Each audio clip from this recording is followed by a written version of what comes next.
G Kannada ವಾಹಿನಿಯಲ್ಲಿ ಪ್ರಸಾರ ಕಾಣುತ್ತಿರುವ ಅಮೃತಧಾರೆಯಲ್ಲಿ ಕತೆ ಅನಿರೀಕ್ಷಿತ ತಿರುವನ್ನು ಪಡೆದುಕೊಂಡಿದೆ. ಊಹೆಗೂ ನಿಲುಕದ ಹಾಗೆ ಶಾಕ್ ಕೊಟ್ಟಿದ್ದಾರೆ ಡೈರೆಕ್ಟರ್ ಅಂತ ಕಮೆಂಟ್ ಮಾಡ್ತಾ ಇದ್ದಾರೆ ವೀಕ್ಷಕರು. ಗೌತಮ್ಗೆ ಗಂಭೀರ ಕಾಯಿಲೆ ಇದೆ ಎಂದುಕೊಂಡ್ರೆ ವೈದ್ಯಕೀಯ ವರದಿಯಲ್ಲಿ ಭೂಮಿಕಾಗೆ ಬ್ರೆಸ್ಟ್ ಕ್ಯಾನ್ಸರ್ ಇರುವುದು ದೃಢಪಟ್ಟಿದೆ. ಹೌದು, ಗೌತಮ್ ಇದಕ್ಕೂ ಮುಂಚೆ ತಲೆ ಸುತ್ತಿ ಬಿದ್ದಿದ್ದಾನೆ. ಇದರಿಂದ ಗಾಬರಿಯಾಗಿ ಆಸ್ಪತ್ರೆಯಲ್ಲಿ ಚೆಕಪ್ಗೂ ಕೊಟ್ಟಾಗಿತ್ತು. ಆದರೆ ಆಗಿದ್ದೇ ಬೇರೆ.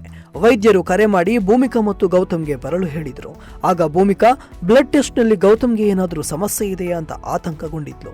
ಆದರೆ ಇಲ್ಲಿ ಆಗಿದ್ದೇ ಬೇರೆ. ರುಟೀನ್ ಚೆಕಪ್ ಮಾಡಿಸಿಕೊಂಡಿದ್ರು ಈ ದಂಪತಿ.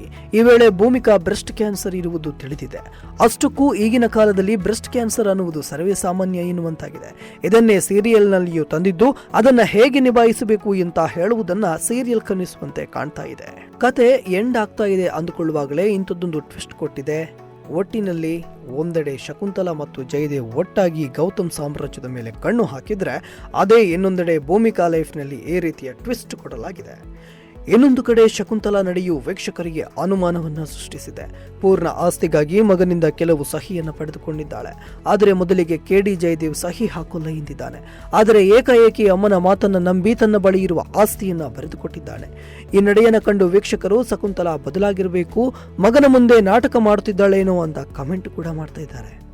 ಎಲ್ಲ ಸರಿಯಾಗುತ್ತಿದೆ, ಜಯದೇವ್ ಜೈಲಿಗೆ ಹೋಗಿದ್ದಾನೆ ಎಂದುಕೊಳ್ಳುತ್ತಿರುವಾಗಲೇ ಇದೀಗ ಶಕುಂತಲಾ ಜೈಲಿನಿಂದ ಮಗನನ್ನ ಬಿಡಿಸಿದ್ದಾಳೆ. ಅಷ್ಟೇ ಅಲ್ಲ, ನೀನು ಇಷ್ಟು ದಿನ ನೋಡಿದ್ದಲ್ಲ ನಾಟಕ, ನನ್ನ ಅಸಲಿ ಮುಖ ಏನು ಅನ್ನೋದನ್ನ ಇನ್ನು ಮುಂದೆ ತೋರಿಸುತ್ತೇನೆ ಅನ್ನುತ್ತಾ ಮಗನನ್ನ ಅಪ್ಪಿ ಮುದ್ದಾಡಿದ್ದಾಳೆ ಶಕುಂತಲಾ. ಆದರೆ ಇದು ಶಕುಂತಲಾಳದ್ದು ಮಾಸ್ಟರ್ ಪ್ಲಾನ್ ಇರಬಹುದು ಅಂತ ವೀಕ್ಷಕರ ಊಹೆ. ಅಮೃತಧಾರೆ ಧಾರಾವಾಹಿ ಜಿ ಕನ್ನಡ ವಾಹಿನಿಯಲ್ಲಿ ಪ್ರಸಾರ ಕಾಣ್ತಾ ಇದೆ. ಛಾಯಾ ಸಿಂಗ್ ಭೂಮಿಕಾ ಎನ್ನುವ ಪಾತ್ರದಲ್ಲಿ ಕಾಣಿಸಿಕೊಂಡಿದ್ದಾರೆ. ಈ ಧಾರಾವಾಹಿ ಜಿ ಕನ್ನಡ ವಾಹಿನಿಯಲ್ಲಿ ಸೋಮವಾರದಿಂದ ಶುಕ್ರವಾರ ಸಂಜೆ 7 ಗಂಟೆಗೆ ಪ್ರಸಾರ ಕಾಣ್ತಾ ಇದೆ.